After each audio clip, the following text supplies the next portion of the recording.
మొదటి యుద్ధం నుంచి పాఠం నేర్చుకున్న రాముడు సుగ్రీవుడిని గుర్తించడానికి ఒక పుష్పమాలను ధరింపజేశాడు. ఇప్పుడు తప్పు జరగదు. మళ్లీ ధైర్యంగా ముందుకు వచ్చిన సుగ్రీవుడు రెండోసారి వాలిని యుద్ధానికి సవాల్ చేశాడు. సవాల్ విన్న వాలి మళ్లీ ఉగ్రరూపంతో యుద్ధానికి దిగాడు.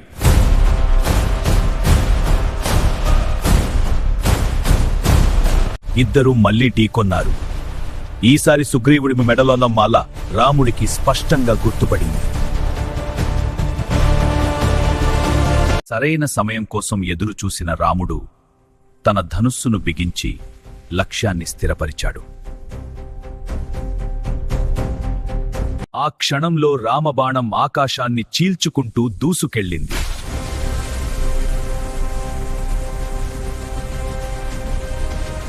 ఆ బాణం వాలిని తాకిన క్షణంలో అతని అపార శక్తి క్షీణించింది.